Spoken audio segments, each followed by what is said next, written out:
Good morning, good evening, and good afternoon. Welcome to Game Theory Analysis, where we delve deep into the beautiful game of football. I'm your host Abdul Raza, and I'm joined today by an avid football fan, Hamza Jamil. Hamza is a continuous follower of football and is a fan of Tottenham Hotspurs. Hello, Hamza. How are you? Assalamu alaikum to everyone and to you, Raza. And firstly, Ramzan Mubarak to all the viewers out there. Alhamdulillah, I'm fine, and hopefully you're doing well as well. Yes, same here. So let's start with the top stories from the football world. As we will talk about some of the top stories from around the football world, from Europe, Americas, and others. So here,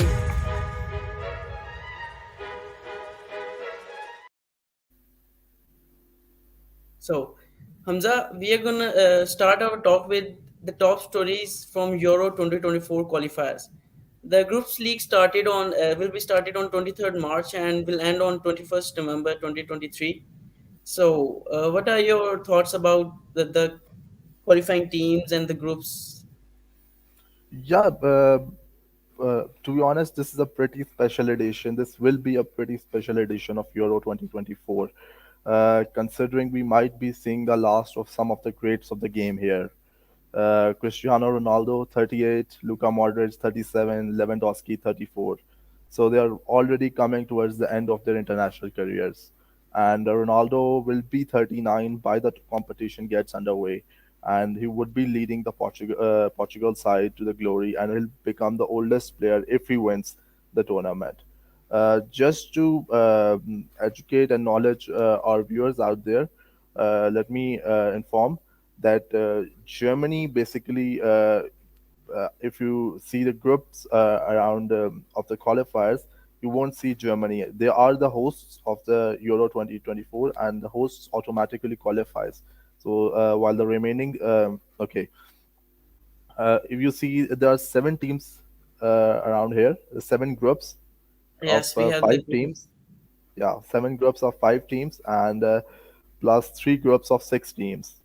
So the top two sides of each of the 10 groups will directly qualify for Euro 2024, and the remaining three will come from the Nation League playoffs that happened before. And if I see very interesting matchups right here, Raza. If I see the qualifier, I see a Group C. We have the winner and the runner-up of the last Euro in the same group of the qualifying, Italy and England. Yes, I yes. Then we have France and Netherlands in Group B. That is a pretty interesting one to watch. So all in all, pretty exciting times ahead in the Euro 2024 qualifying. So, don't you think there are the stronger teams are actually in weaker groups? Also, that was some analysis I was listening to, and they were talking about that the stronger the team, they're given the weakest groups in this qualifying groups of Euro 2024. Yeah, that's a valid point, but you see, these are basically it's just a qualifying round. So if you see around the qualifying rounds, generally tend to favor the strong teams, so they can qualify easily. And we all know, honestly, we all know. We have made our predictions that who's gonna qualify. We all know Spain might be the one in Group A, France and Netherlands, unless and until there seem to be some kind of upset. But all in all, the qualifying rounds are mostly basically an opportunity for the weak teams, like weak European sides like Turkey, Armenia, Albania. These sides to showcase their talents, to surprise, to give us a surprise, like in the World Cup qualifiers that they did in to Italy. I mean, they were the winners last time of the Euro, and they couldn't qualify for the World Cup. So yeah, you might see some upsets around here as well. You never know. Yep. So we will be moving on. Those are some exciting matches to look forward to. Moving forward, let's talk about the latest developments that have taken place as Ozil has retired from the football career. And how do you see this as a? Yeah, if I summarize his, if I summarize his career, Mesut Ozil, one of the greats of the game to ever step foot in the field. And to be honest, as a game of football is sometimes harsh on you. A story of a footballer who was cast as a futuristic playmaker at the start, even just at the start of the 2010s, and yet he had to retire in at the end of the decade. So life goes fast, and football is hard on you sometimes. He had an amazing career. He was a gunner, uh, and I always say, in my opinion, he'll always be a gunner. 254 games for Arsenal and four FA Cups with the Gunners. Real Madrid, then he went on to Real Madrid, winning La Liga, Copa del Rey. Uh, he has 92 caps for Germany as well. And the most important thing, who can forget the 2014 World Cup victory? He was part of that squad as well. So I read his tweet in the evening about how he said it has been an amazing journey filled with unforgettable moments, and he thanked all his clubs and all his teammates, and his former clubs, his present club. And to be honest, the best thing about that tweet was there seemed to be no regrets from Ozil. Like, he thanked all his clubs from his first club, Shark, to the last one to which he was playing in, I guess, Turkish club it was, and all of his teammates. So that was a pretty, heartwarming to see that he had literally no regrets apart from winning the Premier League with Arsenal, which I guess will remain his regret. But again, he was pretty phenomenal. He was extremely phenomenal. He was also awarded the Player of the Year as well, I guess, in 2014-15, the same year Germany won the World Cup. So, all in all, summed up, pretty great career. Um in my personal opinion, don't you think he was treated a bit harsh from Germany's national team and national circuit? He was treated a bit Yeah, harsh yeah, on very not very valid reasons actually, because meeting Turkish prime minister, although that was a political move from Germany to treating him like that after he met the Turkish president. yeah. It can be, obviously he faced racism towards towards his career. But again, if I see at the end of his career, he actually joined the Turkish club to end his career. So yeah, again, but again, if I see his tweet, if I see his overall career, I guess no one will remember Ozil like this. He'll always be remembered as one of the greats to step foot in that field. Whether he played for Germany, whether he played for English clubs, German clubs, Spanish clubs, or Turkish clubs. So controversy always stays with a player. But you know, every great had its own controversy. So you know, it's all right, no issues. Okay. So moving on, Kevin De Bruyne and Mbappe has been appointed the captain of their respective national teams. How do you rate their appointments in the? Yeah, it's for De Bruyne. It's a great opportunity for Belgium, especially to make a fresh start. In the last World Cup, he had a dispute with Jan Vertonghen, who was leading the side when their pair basically came to blows after that World Cup defeat, a shock defeat from Morocco, where they had a great run, but the defeat after that. De Bruyne made a comment about when was asked whether Belgium will qualify or not, where he made a comment that no, we're too old, our teammates are too old. Basically, he was referring to Jan Vertonghen and Toby Alderweireld, where the center defenders were too old. So they basically it had a, that this basically started a dispute, or yeah, he basically made the comments of this side, and then Vertonghen himself then responded, and before the two players, Eden Hazard clashed in the dressing room as well. So and media reported this incident, and Lukaku has to had to act as peacemaker.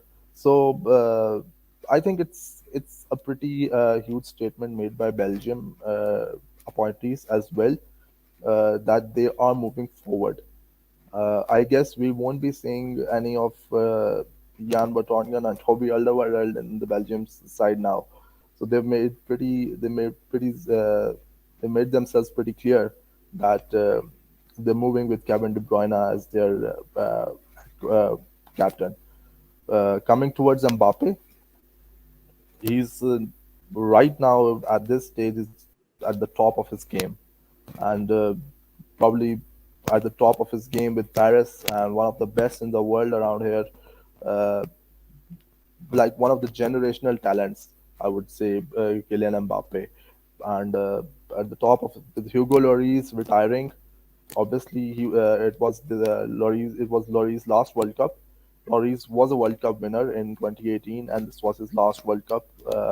So they were looking for a new captain, and I think Kylian Mbappe would uh, fill that shoe and fill that void pretty up. He's already won a World Cup in 2018. He is a runner up in his second World Cup, and now he might be the captain in his third World Cup. So I think that's a pretty huge achievement for him. So Kevin replaced Eden Hazard, and he very surprisingly retired from the game. What happened to him? Hazard, Yeah. yeah, again, there were clashes. There were clashes. Hazard was the captain, but again, where there were some senior players, Jan Vertonghen, Toby Alderweireld. Their main two senior players, their main two defenders, where they had some disputes and issues with Kevin De Bruyne, because Kevin De Bruyne openly stated in the World Cup, in the between the competition, that when he was asked, and he was openly stated that no, we can't qualify because our defenders or our teammates are too old. And if you honestly look at it, Jan Vertonghen is about 30, Alderweireld is about 30, and most of this was the Belgium's oldest side to play the World Cup. So yeah, I guess Eden Hazard knew after that appointment, even before that appointment, if De Bruyne would be made captain, he might not be playing because he's not played for Real Madrid.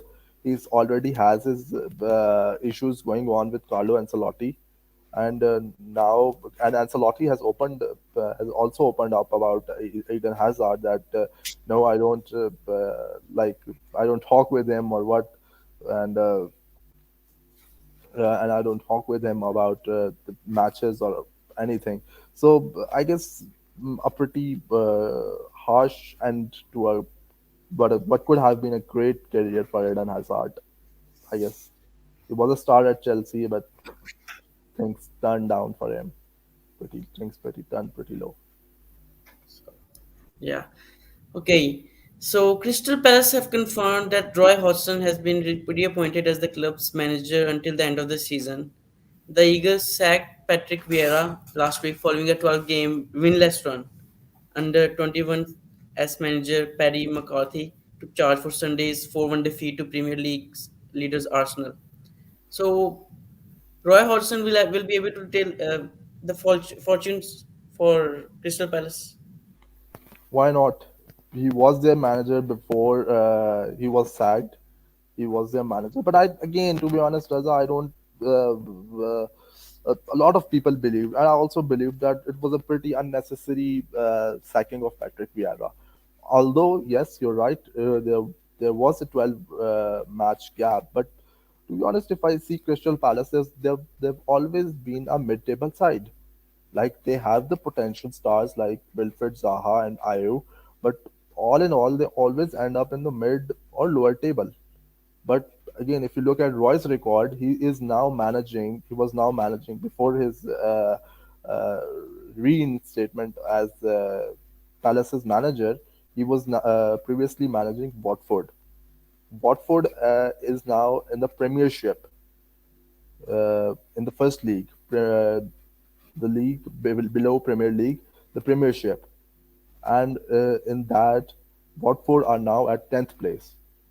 So I can see. So I don't see why Roy Hodgson was chosen above Patrick Vieira. Like Crystal Palace are on 12th place, if I'm not wrong, are on 12th place right now, and the manager they chose is in the Premiership with Watford. Watford, who has played Premier League, is not a normal, is not a very low side. They've played Premier League. They've beaten the likes of many great clubs like Manchester United, even. But again, they are in the Premiership right now. They are, and it's been a year.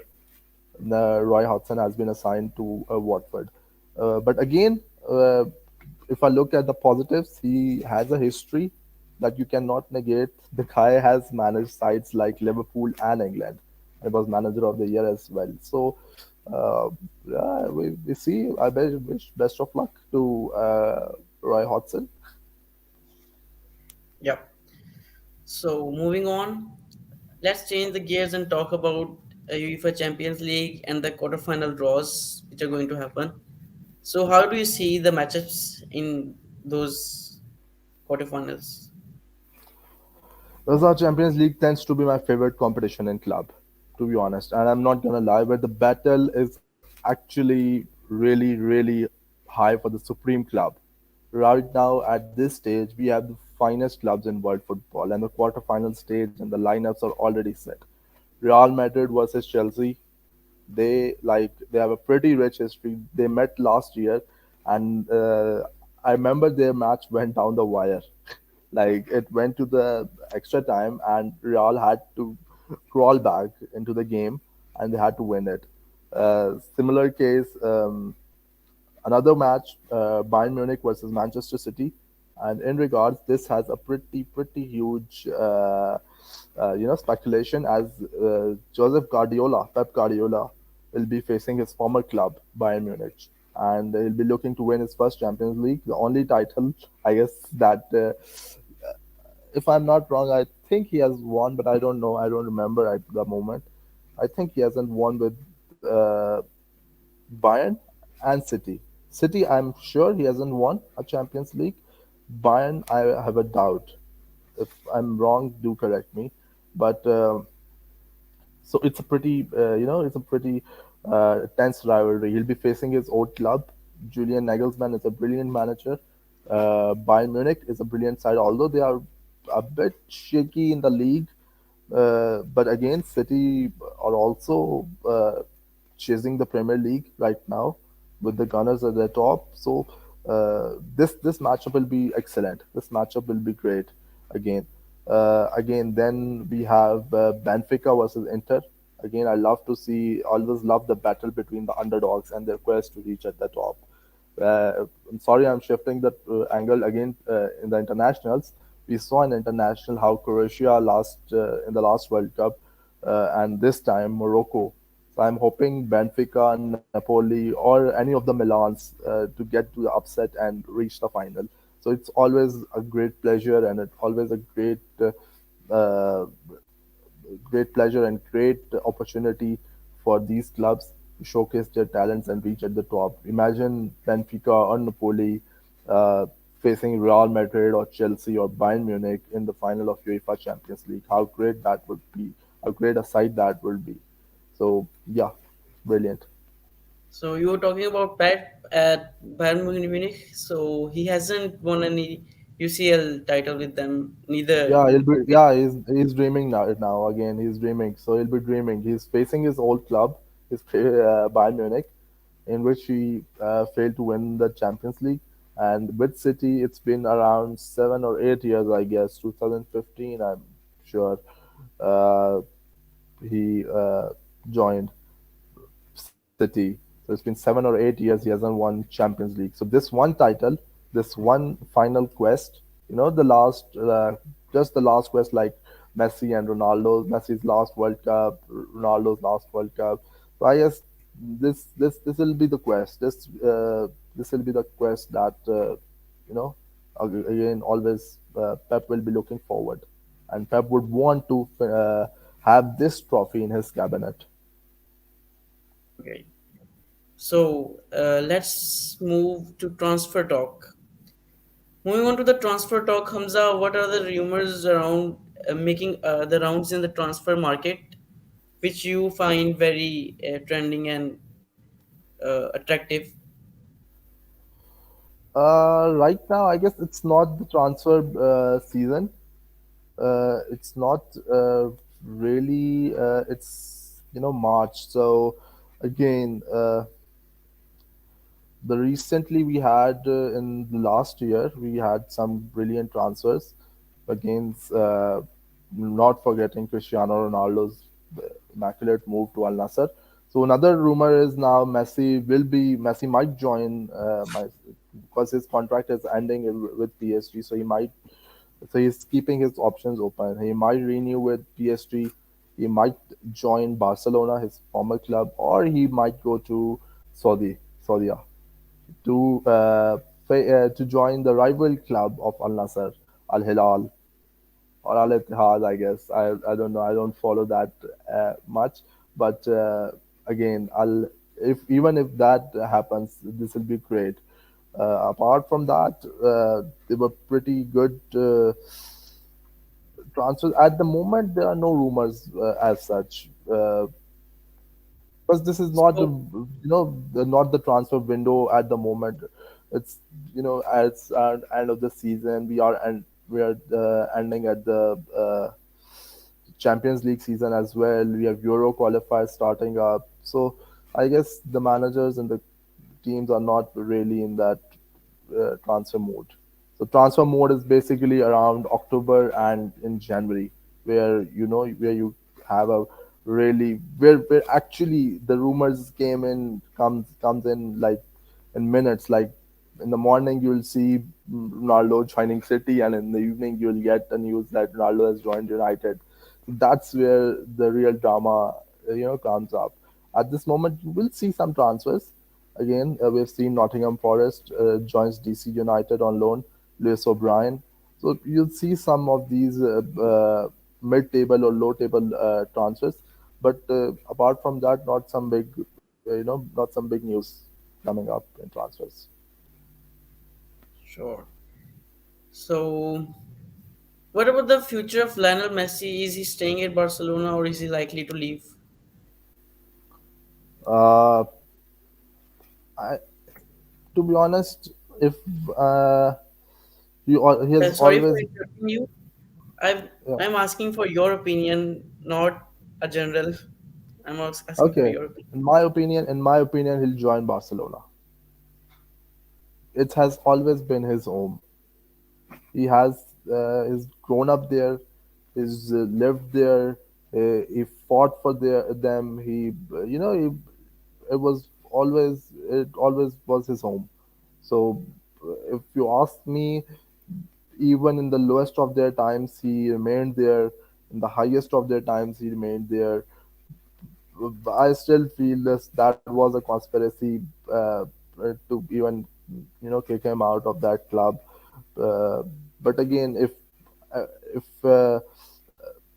any opportunity comes in, I think he will leave PSG and will immediately join Barcelona. So now it's time for stat attack. Hamza, what interesting statistics do you have for us this week? Actually, we you do not. We have some stats for you related to Haaland. Erling Yeah, Haaland, and we have specifically chosen him as this week's stats he's blast. he has become a machine. To be honest, he's Yep, become a goal scoring machine. yep. I, I So I I simply call him a machine. yep. Haaland's fifth hat trick of the season moved him to 39 goals for the campaign from Manchester City, breaking the club's all-time single season record of 38 that was set by the Tommy Johnson in 1920-28. Man, that's like a century record. 39 goals, big. Oh my God. So again, in City's point of view, it's huge. Haaland's point of view, this move was actually a masterstroke by Guardiola, and he was an upstart. He was meant to be a superstar at Dortmund, but since his arrival at Manchester City, the freedom that he has been given by Guardiola and his the support of his teammates, the midfield, De Bruyne, Gundogan, Silva, Rodri, uh, these guys they just provide something really special to Haaland, and his backup Julian Alvarez. We've seen him Argentina. He's really great. So all in all, it's brilliant from Haaland. Yep.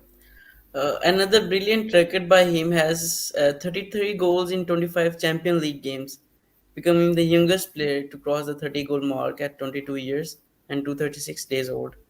116 days younger than the previous record holder, Kylian. Kylian Mbappe. Again, these two are gonna take that stage that Ronaldo and Messi And once had. yeah, Ronaldo exactly, and exactly. We all Ronaldo talk and about the comparison yeah, between these two, yeah. and Yeah, those two. So these two are gonna take that stage when Ronaldo and Messi once had that stage. So on both are at the end of their career, and these two are just getting started. Like one has a World Cup, one has a World Cup runner-up, now captain of his national team, uh, scoring goals after goals from for PSG, for France. The other one with City, Haaland. So outstanding, both of them, brilliant. so it's now time for goal or no goal. Hamza will show you some clip of a controversial incident from past week, past few months or year, and you have to tell us if it's a goal or not. Okay, I'll try.